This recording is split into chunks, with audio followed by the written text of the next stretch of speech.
welcome to your online lecture of Chapter 11, Race and Ethnicity. So I'm going to do my best to present the information I think is most important that covers over from your textbook, what information was covered in your textbook, and other information that I think is important just to understand these concepts of race, ethnicity, and racism. I want to start with this quote. For all practical social purposes, race is not so much a biological phenomenon as a social myth. I really like this quote because I think it's quite accurate. Race isn't something that's biological. We cannot biologically measure race. In fact, when we look at the biological makeup of race, we see that there's just as much genetic diversity within a racial group as between racial groups. Race, however, is a group socially set apart for obvious physical differences. Now, the thing about these obvious physical differences is that they're dependent upon what society deems important, not necessary on actual objective measures that attest to any sort of biological differences between people. So, for example, as a society, we've decided that skin color is important in determining different racial groups, but hair color isn't. There are so many ways that people obviously physically differ, right? From being right hand dominant to left hand dominant, from having green eyes to having brown eyes. But rather, when it comes to race and categorizing people by race, as a society, we say that skin color is important, hair texture is important, and facial features are important. And again, these things defy a biological definition. And sometimes when we look at people in different racial categories, we see that sometimes people in one racial category actually have more similar characteristics with people in a different social category. So even looking at these children that are arranged by skin color, we see that sometimes their facial features or their hair texture actually is more similar to people in different racial groups or with different skin colors than people within their same skin color range. Now, race is a social construction, meaning that it's something that's been societally created. And it's been created through this process of racial formation. So racial formation is the process by which social, economic, and political forces determine the content and importance of racial meanings. The idea here is not just does society determine, okay, what different racial groups should we have and who fits in which racial groups. Our society has also decided that these different racial groups are going to carry a specific meaning or certain meaning about them. I want to talk about a couple of different ways that racial groups have been created or given certain meaning. One is this idea of white and black. Now, white and black are terms that were socially created within the United States that don't have a lot of meaning outside of the United States, or at least outside of the United States that hasn't already been influenced by the United States.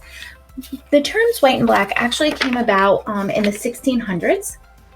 With this consolidation of racial slavery. So I'm going to read a little excerpt here by Omni and Winnett. And they say, in the United States, the racial category of black evolved with the consolidation of racial slavery. By the end of the 17th century, Africans whose specific identity was Igbo, Yoruba, Fulani, etc. were rendered black by an ideology of exploitation based on racial logic, the establishment and maintenance of a color line. This, of course, did not occur overnight. A period of indentured servitude, which was not rooted in racial logic, preceded the consolidation of racial slavery. With slavery, however, a racially based understanding of society was set in motion, which resulted in the shaping of a specific racial identity, not only for the slaves, but for the European settlers as well. Winthrop Jordan has observed, from the initially common term Christian at mid-century, there was a marked shift toward the terms English and free. After about 1680, taking the colonies as a whole, a new term of self-identification appeared, white. So this term black was given to people who were identified as slaves in a system of slavery based upon racial logic, and the term white was created, again, in the system of slavery to identify those people who were not slaves. Another way we see this process of racial formation take place is with this one-drop rule. So the one-drop rule says if you have one drop of African ancestry, then you are African American or black. Now, what's interesting about this rule, it doesn't apply to any other racial group, only to blacks. And I want to show you a couple people who are Black according to this one drop rule. One is this man by the name of Walter White, and no, not the Walter White from Breaking Bad, but this gentleman here. So Walter White, he was the president of the NAACP. He was raised as Black in Georgia. He spent a time passing as white so he could study discrimination and violence against Blacks in the South. He was subjected to racism and discrimination as well as violence as he grew up a Black man in the South. However, if this man were alive today, I doubt very much he would be identified as Black. When he married a brunette white woman, it provoked outrage also among his Black community for betraying his racial group. And what is interesting that when him and his brunette wife did this kind of international goodwill tour and they were advertised as being an interracial couple, people often asked him how he came to marry a Black woman. So I think that's pretty funny because it reinforces this idea of this racial logic being something that is unique to the United States. Outside of the United States, people saw him as the white partner and his wife, because she was darker haired, as the Black partner. We also see the one drop rule used here. This woman in this image, her name is Susie Gilroy Phipps, and she in the 1970s applied for a marriage license with her husband, and on her application, a passport with her husband so they could go on their honeymoon. And the state of Louisiana denied her one because of she had marked herself as white, but under the one drop rule, qualified or was classified as Black. And she fought this kind of law being one that was set in place in the United States. And again, the arbitrariness of this one drop rule, again, only applies to being Black in the United States. So not only has the United States determined what racial categories we have, we've also determined the meanings for those different racial categories. Last thing I want to talk about is this concept of white ethnics. So what we even consider to make up the white population today has not always been considered to be the white population. Two groups in particular, Irish and Jews. Race is a social construction. It's based on skin color, facial features, and hair texture. And it's something that has changed over time. It's also something that changes from one culture to another culture. Ethnicity, similarly, is a social construction, but based on very different concepts. So ethnicity is a group socially set apart for national origin or distinctive cultural patterns. I like to use these images here because they are individuals who might fall in different racial categories, but certainly would all fall into the same ethnic group. So all these individuals would be in the United States classified as Hispanic or Latino or Latinx, right? However, they have varying skin colors, therefore might not necessarily all be categorized in the same racial group. So that's one of the huge differences between race and ethnicity. We tend to use the terms interchangeably, but they mean two very different things. Here's one of my favorite people in this category, my little boy, that technically, on his birth certificate at least, is classified as a white Hispanic. So one of the biggest differences with ethnic groups is the idea that it is an asserted identity. Race is much more of an imposed identity. Our society tends to impose this categorization on people, where ethnicity, because it is tied closely with culture, is asserted. And we can also see variances between being a part of an ethnic group and feeling a part of an ethnic group. So as we look at the United States, we see that it has a pretty large history of migration and immigration and people coming from other cultures and other places and bringing their ethnic identity and cultural practices into the United States. So one example we can look at is Armenian Americans. At the turn of the century, there's a kind of huge group of Armenian Americans enter the United States. And at the time, they tended to live in cultural enclaves, meaning cultural communities with other Armenians. They maintained their language, they maintained their food that they ate, they maintained their cultural practices and patterns that they engaged in, and really embodied this being of Armenian, right? This ethnic identity. However, as they have had children, and now today we have second and third and fourth generation Armenians living in the United States, may not necessarily still speak the language or write in the language, may not necessarily eat their foods, or at least not on a daily basis, may not necessarily engage in the cultural practices or traditions, or again, not necessarily in a daily, on a daily basis, however, still very much feel Armenian. And so the ethnic identity has changed as they have assimilated into the United States culture, but nonetheless have asserted their identity of Armenian. When we look at the racial and ethnic composition in the United States, we see that it is changing. We see that it's growing much more diverse. We see that those who are classified as white is shrinking and projected to shrink even more. We see the group that's growing the fastest and projected to grow even more, Hispanics. We also want to note one category that is not on here, but is a very important one to note, is those that classify themselves as two or more races. This is another group that is largely growing in the United States. So, race and ethnicity are fundamental organizing concepts of the contemporary world.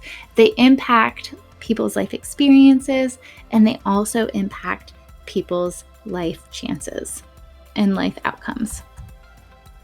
To talk about this, we have to talk about this concept of minority and majority groups. So what's important about minority groups is that, as your book explains, people are not classified minority groups because there are less of them, but rather they're classified as a minority group because they have a subordinate position and a subordinate life experience. So for example, we can look at California and Texas and Florida and New Mexico, and all of these states are considered to be majority minority states, and that the largest group in those states are people in minorities, right? Or racial or ethnic minorities. So there are more racial and ethnic minorities than any other people in that state. However, when we look at the concentration of power, whether it be political power or economic power, it still is held by whites. So again, this concept of minority gets at someone who is in a socially subordinate position, particularly in terms of power and resources, not necessarily numerical. And an easy way to understand this too is look at women, right? Women make up about 50% of the population, however, have less power and less resources compared to their male counterparts.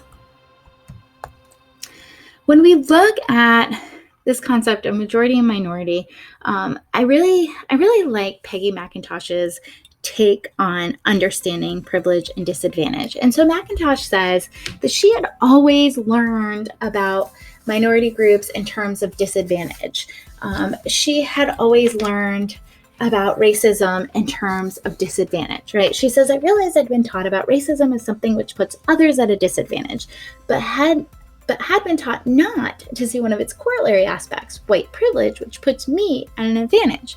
And I think that's something that's, pretty common in our society. When we look at racism, when we look at discrimination, when we look at inequality, we tend to focus on the group that is disadvantaged and overlook the fact that if a group is disadvantaged, there must also be another group that's advantaged. And so McIntosh really wanted to explore this concept of privilege.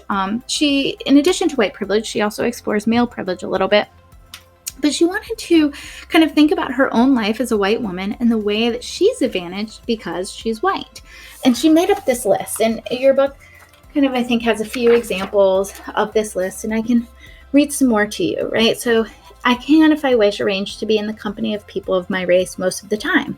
If I should need to move, I can be pretty sure of renting or purchasing a house in an area in which I can afford. I can be pretty sure that my neighbors in such a location will be neutral or pleasant to me. I can go shopping alone most of the time, pretty well assured that I will not be followed or harassed. I can turn on the television or open the front page of the paper and see people of my race widely represented. And I should note there, in a positive way. I can go into a music shop and count on finding the music of my race represented, into a supermarket and find the staple foods which fit with my cultural traditions, into a hairdresser shop and find someone who can cut my hair. Whether I use checks, credit cards, or cash. I can count on my skin color not to work against the appearance of financial reliability. I can swear or dress in secondhand clothes or not answer letters without having people attribute these choices to the bad morals, the poverty, or the illiteracy of my race. The list goes on and on. One of the ones I'll finish with, and this is something that I can provide for you as well as pretty easily Googleable. She says, I can choose blemish cover or bandages in flesh color and have them more or less match my skin. Think about it. Think about a box of Crayola crayons. The flesh crayon, what does it look like? Whose skin color does it match? The next time you're in a grocery store or a Walgreens or CVS, take a look at the Band-Aid aisle. Look at the Band-Aids. Whose skin color do the Band-Aids match up with?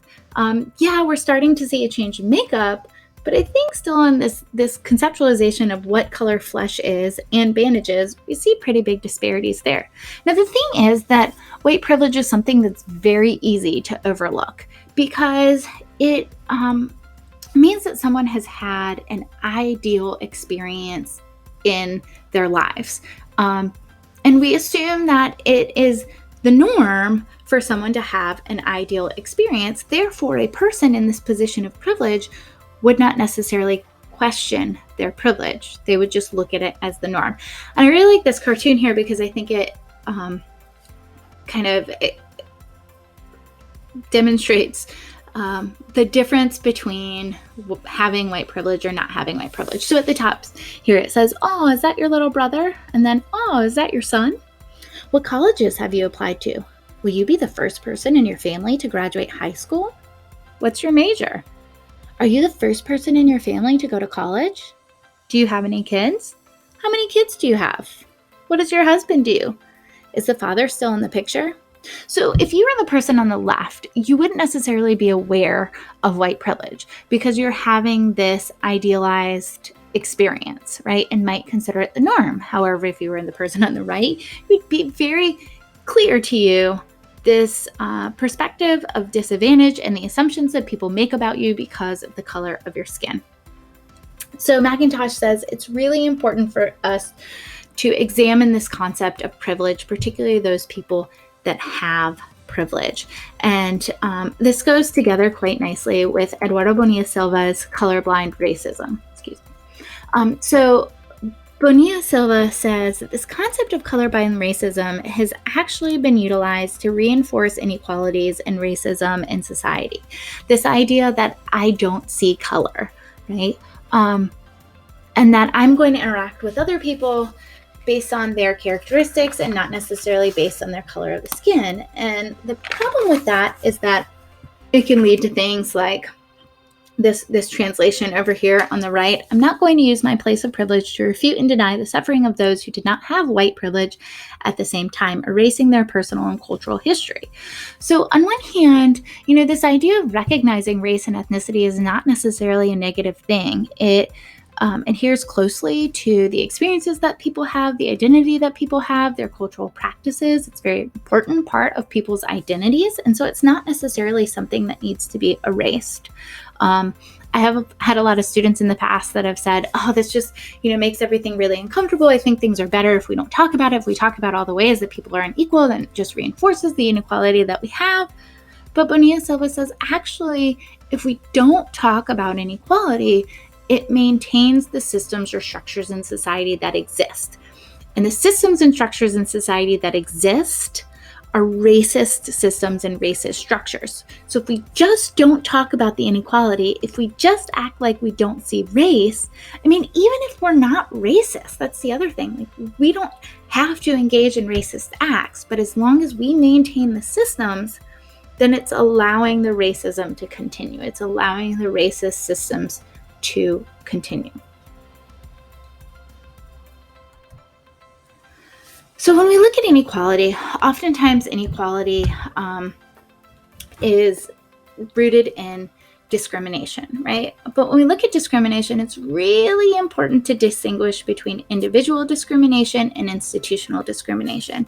Now, discrimination is something that largely stems from prejudice, right? There's a really important distinction I want to make here about the difference between prejudice and discrimination. Prejudice is a thought process, right? Everyone is prejudiced, you included, myself included. We can't help it. We live in a society that sends us messages about people, that stereotypes people from day one in the society we live on. We are exposed to prejudice and we are taught them. Prejudice is also something that's taught. We're not inherently born being prejudiced. However, prejudice exists. We have them within us, right? And again, it's a thought process. So prejudice are part of the problem, but not all the problem, because it's when our prejudices turn into discrimination that really become the problem. When we start to behave differently towards other people because of our prejudices, right? And so one way that our behavior can be impacted is through individual discrimination, right? When one person discriminates against another person. And this is certainly problematic, right? Denying a person any general decency, or calling someone biracial slurs, or not hiring someone or not helping someone because of their race or their ethnicity. But another very real and very big problem in the United States is institutional discrimination. And this is when discrimination is carried out systematically by social institutions, whether they be political, economic, educational, or others. And they affect all members of a group, right? So when institutions are discriminating against groups of people. So one example is this idea or concept of driving while black, right? I'm sure some of you have heard this before, this idea that driving while black is a crime. And so there was some researchers that wanted to study this. They wanted to say, okay, well, is driving while black really a crime? And so they looked at statistics in Florida. In this one county in Florida, it's about 90% white. And so what they did is they looked at all the different traffic stops of individuals that lived in this county that was, again, overwhelmingly white. And they found that somewhere upwards of 70% of traffic stops were of people who were non-white, right? And from that, they concluded that, yeah, driving while black is a crime, that in a place where the majority of drivers are white, still the majority of violators, right, in quotations I would put, are non-white, reinforces these racial inequalities. And the criminal justice system is a place where we tend to see that. We tend to see greater amounts of arrests and higher amounts of sentencing, and therefore, again, reflected in incarceration rates of individuals who are non-white, particularly individuals who are Black and Hispanic.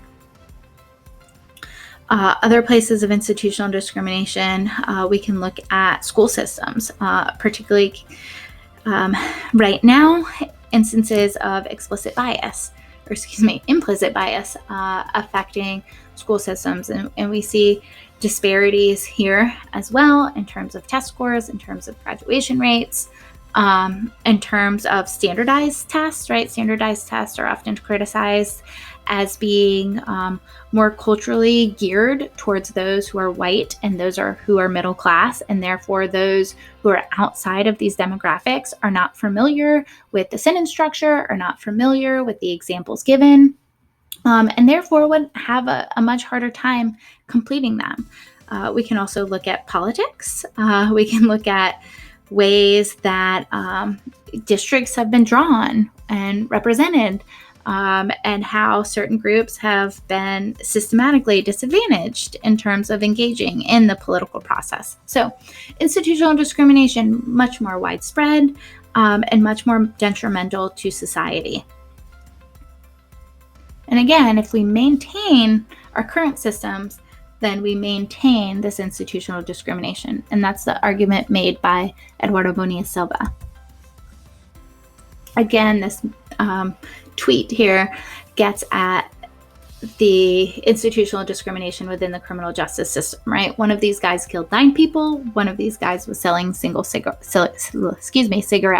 But we see that the police response to these individuals is markedly different. And one of the other differences we see is the race of the individuals.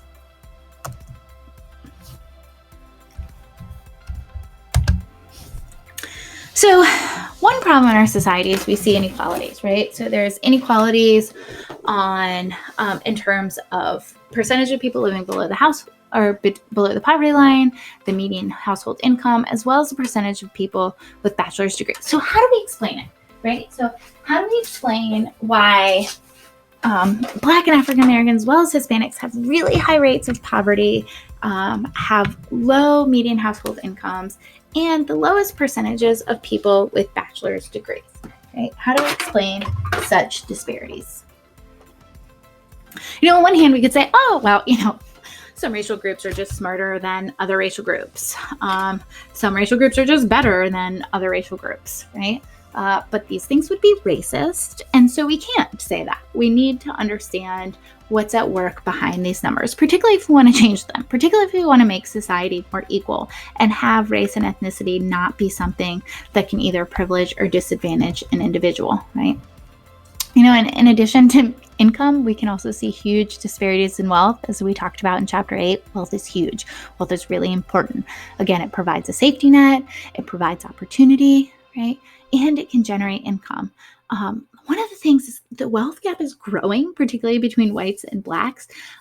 This chart at the bottom stopped at 2007, but looking at 2017, again, the wealth gap has grown even larger. Right? So if we maintain the status quo, things aren't going to get better. I think this is pretty telling, right? 3-year completion rates for men in community college, and this is looking at community college rates of men based on race. So at the bottom, we see blacks, we see Latino, we see white. The different colors on the bars represent whether it's the overall rate, the rate for full-time, part-time, or mixed, right? Half full-time, half part-time. And we still see some pretty clear differences between those who are white and those who are black and Latino.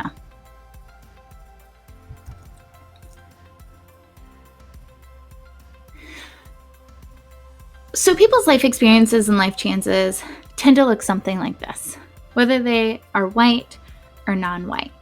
And what I think is really important to think about, and one thing that I've asked you to think about on your study guide, is how past discrimination can impact current inequalities. So yeah, we can sit here and say that, the Civil War ended 150 years ago. We can sit here and say that the Civil Rights Act was passed, the Civil Rights Act of 1964, which prohibited discrimination based on race or ethnicity. Well, technically race, national origin, or religion, all things that tie into ethnicity. But we still see inequalities. And one thing that I think is really important to understand is that, past disparities, past discrimination still has very real impacts today, particularly when we look at wealth and inheritance. If you came from a family who for generations was allowed in the first place to accumulate wealth and then to pass that wealth down from one generation to the next generation, over time, generation to generation, those disparities are just going to be larger. If you came from a family that had access at one point in time to a college education, then they're going to train their children, again, going back to Chapter 8 in Cultural Capital, how to go to a university, what expectation or experience they need to prepare them to go to college. When they are at college, what they should do to successfully complete college. And again, that can be passed down from one generation to the next. But if you were denied even the ability to do that, or even when given the ability, denied the ability to successfully complete it, that's going to increase and exacerbate inequalities. We look, another form of institutional discrimination is taking place within the housing industry, right? So for a long time, people based upon race and ethnicity, and I shouldn't even say for a long time because this still happens today, realtors will steer people into certain neighborhoods based upon their perceived race or ethnicity. Mortgage lenders will lend or not lend money to people based upon perceived race and ethnicity. And there was a huge expose done in the late 80s, early 90s on Atlanta. And the Atlanta Journal-Constitution, so this is the newspaper down in Atlanta, looked at all these different neighborhoods and looked at the lending rates in the different neighborhoods. And one thing that was really interesting, they did all these stories, but one story that I found really interesting is they looked at these two neighborhoods, one blue collar and one white collar, one also predominantly white and one predominantly African American. And they found that the houses in the predominantly white blue collar neighborhood were worth more than the houses in the predominantly Black, white-collar neighborhood. Now, going back to Chapter 8, blue-collar work is work associated with manual labor and that tends to be paid less. White-collar work is work that's associated with office jobs and some sort of higher education credentials and tends to be paid more. So it would only make sense that the white-collar neighborhood would have houses that were worth more because presumably their incomes were higher and their ability to pay back loans would be higher. But that actually wasn't the case. And what was at work was race.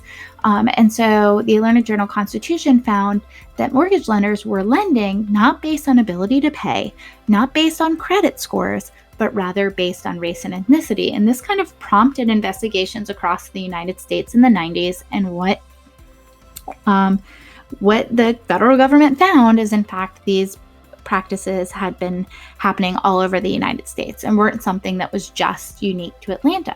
But where you live is going to impact the tax base that's going to be utilized to fund schools, that's going to impact your level of education and preparedness for college. And so there are compounding effects to all of these things. And what we see is that economic inequalities have been rooted in racial inequalities and then have been passed down from generation to generation to generation. So even if today we say, okay, we're going to make things equal, we can't get away from this past racial discrimination that has still very real effects in our society today. So what can be done? We have this question. If we are complicit in this racist society, participating in a way that maintains the status quo, does that make us racist? Well, Bonilla Silva would say yes. But if so, okay, so what can be done about it? How can we fix this problem, this inequality? How can we make the world better for ourselves? How can we make it better for others? I want to talk a little bit about affirmative action. But first, I like this quote by President Johnson. It was part of a speech he gave to the 1965 graduating class at Howard University. And he says, "You do not take a person who for years has been hobbled by chains and liberate him. Bring him to the starting line of a race and then say, you're free to compete with all others, and still justly believe that you've been completely fair. Thus, it is not enough just to open the gates of opportunity. All our citizens must have the ability to walk through those gates. This is the next, more profound stage of the battle for civil rights. We seek not just freedom, but opportunity." Now, what's interesting is that speech was given in 1965, but I think still applies quite nicely to our society today. So affirmative action, what is affirmative action? Affirmative action is something that's pretty controversial, but one of the things is people just don't understand what exactly it is. So affirmative action refers to the positive efforts to recruit subordinate group members for jobs, promotions, and educational opportunities. That's it. That's what it is. There's no quota system. In fact, quotas are illegal mostly. The only time that quotas would ever be instituted if there was a pretty big federal violation of the Civil Rights Act. But there are no quotas. There are no quotas in universities. There's no quotas at jobs. Rather, it refers to these positive efforts. And when people understand the true definition of affirmative action, they tend to be in favor of it. But it's important because things like poor schooling or unconscious bias, wealth disparities, standardized tests, schools to prison pipeline, old boy network, underemployment, discrimination, racial profiling, and disproportionate lifespan are all things that affect people who are non-white. And therefore, again, maintaining the system is going to maintain the inequalities. Therefore, the federal government saw this need for affirmative action for these positive efforts to recruit minorities members into jobs, promotions, and educational opportunities to help close these gaps in race and ethnicity. So again, affirmative action has largely been criticized in many different ways. Particularly in regards to this, right? So how far can an employer go in encouraging women and minorities to apply for a job before it becomes unlawful discrimination against white men? I'm sure in some form or another you've seen people make that argument that have even utilized this term reverse discrimination. However, why would it be reverse discrimination? Why wouldn't it just be discrimination? So, in order to answer this question, we have to look at the impacts of affirmative action. And what we see is that impacts of affirmative action have largely been positive.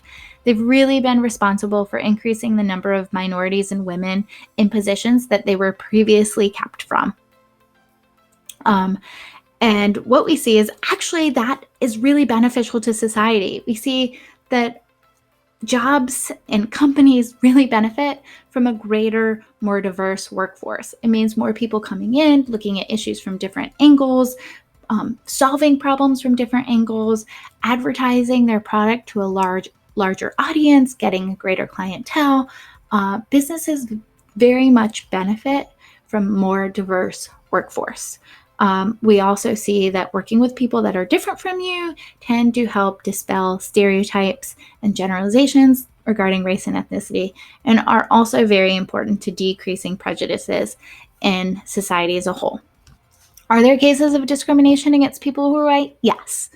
However, they are very few and far between that we don't see because of discrimination, greater cases, because of affirmative action. Let me start over. We don't see, because of affirmative action, cases of discrimination against individuals who are white, or many of them at least. So how do we fix prejudice? If we can utilize affirmative action to help decrease institutional discrimination, how do we fix prejudice? How do we fix people's thought processes? Well, two of the most impactful forms or ways to address prejudice in the United States have been through education and through media. People with higher levels of education tend to hold less prejudices. Also, the more exposure we have to people, the less prejudice we tend to be. But also the media. Unfortunately, the media overwhelmingly portrays people in stereotypical roles based upon their race and ethnicity. And I encourage you to do your own examination. The next time you watch a show that features a taxi driver or a convenience store worker, pay attention to what race or ethnicity they fall into. The next time you watch a show or video that features a construction worker or a gardener, pay attention to what racial or ethnic group they fall into. The next time you watch a show that features somebody who is a perpetrator of crime or incarcerated or doing or dealing drugs, pay attention to the racial or ethnic category that they fall into. Again, overwhelming our media loves the stereotype, but the media can also play a role in addressing prejudices and helping us to change the way that we think of individuals, particularly based in the race and ethnic group that they fall into. Unfortunately, our world is overwhelmingly dominated by problems related to race and ethnicity. They impact the interactions that people have. They impact the experiences that people have. They impact the life chances and life outcomes that people have.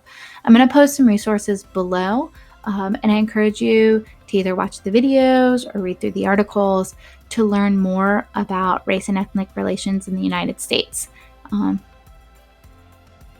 I also encourage you to make sure that you've gone back and read the articles I asked you to for this week associated with Chapter 11. And I encourage you to make sure that you go back very slowly and methodically through Chapter 11 and make sure you understand the different concepts are presented, the examples that go along with them, and don't hesitate to reach out to me with any questions or any concerns as you prepare for your exam.